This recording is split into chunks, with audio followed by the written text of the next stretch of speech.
Hello friends, இன்னைக்கு நம்ம சேனல்ல 2024 ரிலீஸ் ஆன நம்ம ரோமியோ படத்தோட மூவியோட ஷார்ட் ரிவ்யூவை தாங்க நம்ம பார்க்க போறோம். இந்த படத்துல நம்ம ஹீரோவா விஜய் ஆண்டனி சார் நடிச்சிருப்பாங்க. அதே நேரம் ஹீரோயினா மிராலினி அவங்க நடிச்சிருப்பாங்க. படத்தோட கதை என்னன்னு பார்த்தீங்கன்னா, நம்ம ஹீரோவுக்கு கல்யாணம் பண்ணா காதலிச்சு தான் கல்யாணம் பண்ணணும்னு ஒரு ஆசை. ஆனா என்ன, குடும்பத்தோட கஷ்டம், குடும்பத்தை செட்டில் பண்ணணும் அப்படின்னு நினைச்சு வயசு ரொம்ப ஜாஸ்தி ஆயிரும். இருந்தாலும் லவ் பண்ணி தான் கல்யாணம் பண்ணிப்பேன்னுட்டு ஒரு குறிக்கோளாவே இருப்பாங்க. இங்க நம்ம லீலாவுக்கு பாத்தீங்கன்னா ஒரு பெரிய நடிகை ஆகணும் ரொம்ப ஆசை.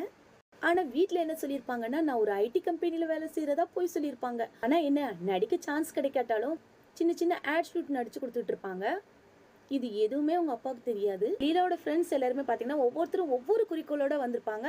ஆனா அவங்க நினைச்சது எதுவுமே அவங்களுக்கு நடந்திருக்காது.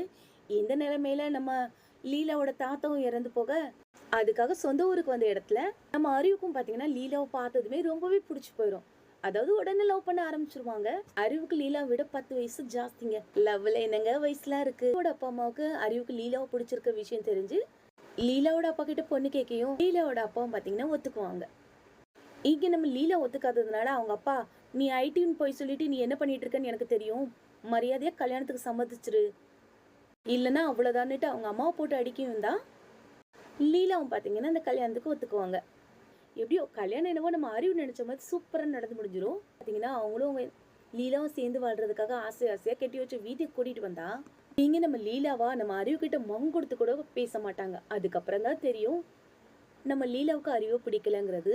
அதுக்கப்புறம் அவங்க என்னவா ஆகணும்னு நினைக்கிற விஷயம் எல்லாமே பாத்தீங்கன்னா அவங்க ஃப்ரெண்ட்ஸ் மூலமா தெரிஞ்சுக்குவாங்க. பாத்தீங்கன்னா ரொம்பவே சோர்ந்து போயிருக்க இந்த இடத்துல தாங்க நம்ம தலைவன் யோகி பாபுவை மீட் பண்ணுவாங்க. யோகி பாபு அவங்களுக்கு பாத்தீங்கன்னா நம்ம அறிவுக்கு பாத்தீங்கன்னா ஐடியா கொடுப்பாங்க. உன் ஒய்ஃப்க்கு என்ன பிடிக்கும் என்ன பிடிக்காதுன்னு தெரிஞ்சுக்கணும், நீ வேற ஒரு நேம்ல உன் பொண்டாட்டிக்கிட்டே பேசி என்ன பிடிக்கும் ஏது பிடிக்கும்னு தெரிஞ்சுக்கன்னு சொல்ல, இது நல்லா இருக்கே பிளான் அப்படின்னு சொல்லிட்டு விக்ரமா ஒரு கேரக்டர்ல நம்ம லீலா கிட்ட பேசுவாங்க. ஒரு கட்டத்துல நம்ம லீலாவும் பாத்தீங்கன்னா அவங்களுக்கு ஹீரோயினா சான்ஸ் கிடைச்சிருக்குன்னு தெரிஞ்சு சான்ஸ் கேட்டு போன இடத்துல அட்ஜஸ்ட்மெண்ட் பண்ணணும்னு சொன்னதுதான். இதை கேட்டதுமே நம்ம லீலா பாத்தீங்கன்னா ரொம்பவே டென்ஷன் ஆயிடுவாங்க. இந்த விஷயம் விக்ரமா நம்ம அறிவுக்கு தெரிய வர, அறிவு நம்ம பொண்டாட்டிக்கிட்ட போய் ஒருத்தன் இப்படி கேட்டுட்டான்னு சொல்லிட்டு பின்னி எடுத்துருவாங்க. அது மட்டும் இல்லாம லீலாவோட ஃப்ரெண்ட்ஸ் கிட்ட என்ன சொல்லுவாங்கன்னா, ஒரு படம் எடுக்கணும்னா எவ்வளவு செலவாகும் என்ன ஏதுன்னு கேட்டுட்டு, இந்த படத்துக்கு நானே ப்ரொடியூஸ் பண்றேன், லீலாவை நடிக்க சொல்லுங்கன்னு சொன்னதுமே ஃப்ரெண்ட்ஸ் எல்லாருமே ரொம்பவே சந்தோஷப்படுவாங்க. அதே நேரம் ஃப்ரெண்ட்ஸ் எல்லாருமே பாத்தீங்கன்னா ஹீரோவா வேற ஒருத்தங்களை நடிக்க வைக்கணும்னு நினைக்க, உடனே நம்ம அறிவோம் அது எப்படிடா நம்ம பொண்டாட்டி கூட இன்னொருத்தன் நடிக்கிறேன்னு சொல்லிட்டு, இந்த படத்துக்கு நான் ப்ரொடியூஸ் பண்ணணும்னா நான் தான் ஹீரோவா நடிப்பேன்னு சொன்னது எல்லாருமே என்ன பண்ணுவாங்கன்னா, சரி கிடைச்ச சான்ஸை மிஸ் பண்ணிடக்கூடாதுன்னு சொல்லிட்டு நம்ம அறிவு சொல்லவே வேண்டாங்க, சூப்பரா அழகா ஒரு ஹீரோக்கான லுக் மாதிரி மாத்திடுவாங்க.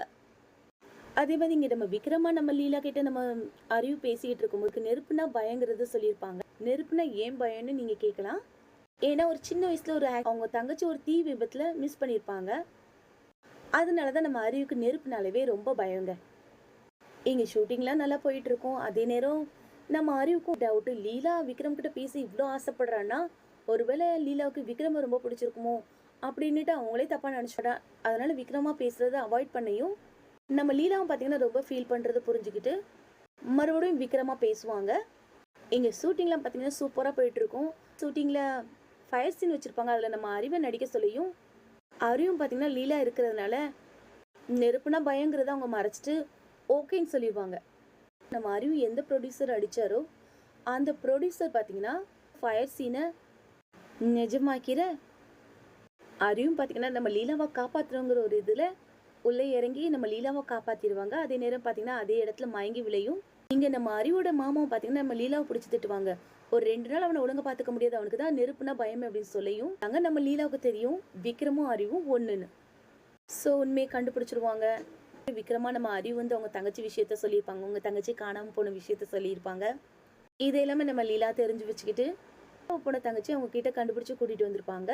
கூட்டிட்டு கால் பண்ணி அவங்கள மீட் பண்ணணும்னு சொல்லியும் நம்ம அறிவும் பாத்தீங்கன்னா ஒருவேளை அவன் நம்மளை பார்க்கணும்னு சொல்றாளே, பேசாம நம்ம போவோம் என்ன சொல்றான்னு பார்க்கலான்னுட்டு அறிவாவும் போய் நம்ம லீலா கிட்ட நீங்க யாருக்காவது வெயிட் பண்றீங்களான்னு கேட்க, நம்ம லீலாவும் பாத்தீங்கன்னா என் ஃப்ரெண்டுக்காக வெயிட் பண்றேன்னு சொல்லுவாங்க. இந்த பக்கத்துல இருக்க அந்த பொண்ணு யார் அப்படின்னு கேட்க, நம்ம லீலாவும் பாத்தீங்கன்னா என் ஃப்ரெண்டோட தங்கச்சி சின்ன வயசுலயே காணாம போயிட்டான், அதை கண்டுபிடிச்சிட்டேன் அப்படின்னு சொல்லியும் தான் அறிவுக்கு எப்படி இருக்கும். அவங்க தங்கச்சி அவங்க கண்ணு முன்னாடியே இருக்காங்க, ஆனா அவங்களோட பாசத்தை காட்ட முடியல. ஏன்னா ஏன்னா விக்ரமா தான் அவங்களுக்கு ஒரு தங்கச்சி இருக்குன்னு சொல்லியிருப்பாங்கல்ல. பாசத்தை காட்டினா நம்ம லீலா கண்டுபிடிச்சிருவாங்களோன்னு சொல்லிட்டு எதுவுமே காட்டிக்காம அங்கேருந்து போயிடுவாங்க.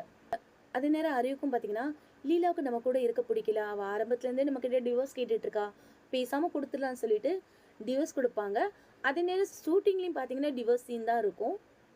லாஸ்ட்டாக அந்த சீன் தானே அதை நடிச்சு கொடுத்துட்டு போயிடலான்னு நினைக்கும். இப்போ தாங்க நம்ம லீலா பார்த்தீங்கன்னா அவங்க மனசில் இருக்க காதலை நம்ம அறிவுக்கிட்ட வெளிப்படுத்துவாங்க. அது வாங்கினா எனக்கு விக்ரம ஃப்ரெண்டாக தாங்க பிடிக்கும், மற்றபடி எனக்கு உங்களை தாங்க பிடிக்கும், நான் உங்களை தான் லவ் பண்ணுறேன்னு சொல்லியும் நம்ம அறிவும் பார்த்திங்கன்னா ரொம்பவே சந்தோஷப்படுவாங்க. லாஸ்ட்டில் பார்த்திங்கன்னா ஹாப்பி என்டிங்காக முடிஞ்சிடும். ஆனால் எனக்கு இந்த படத்தை பார்க்கும்போது அப்படியே எந்த படத்தை பார்த்த மாதிரி இருக்குது தெரியுமா? ஹிந்தியில் ரபினி பனாதி ஜோடி படம் பார்த்துருப்பீங்களா என்னன்னு தெரியல. அந்த படத்தில் எப்படின்னா இது ஜாஸ்தியாக இருக்கும். ஹீரோயினுக்கு ஒரு டான்ஸ் காம்படிஷனில் கலந்துக்கணும்னு ஆசை இருக்கும். அதுக்காக நம்ம ஹீரோவும் பார்த்தீங்கன்னா அவங்களோட ஏஜை குறைச்சிக்கிட்டு வேற ஒருத்தங்க மாதிரி வந்து ஆக்ட் பண்ணி அவங்க கூட டான்ஸ் பண்ணுவாங்க. லாஸ்ட்டில் நம்ம கூட இவ்வளோ நாள் இருந்தது நம்ம ஹஸ்பண்ட் தான் தெரிய வரும். கிட்டத்தட்ட பார்த்தீங்கன்னா அந்த படம் மாதிரியே தாங்க இருக்குது. பெருசாக சொல்லிக்க இந்த படத்தில் எதுவும் இல்லைனாலும் ஓகே, ஒன் டைம் இந்த படம் பார்க்கலாம். எனக்கு இந்த படம் பிடிச்சிருக்கு. உங்களுக்கு இந்த படம் பிடிச்சிருக்கான்னு மறக்காம கமெண்ட் பண்ணுங்கள். எங்க அப்படியே சும்மா போயிடாம நம்ம சேனலை அப்படியே சப்ஸ்கிரைப் பண்ணிக்கோங்க.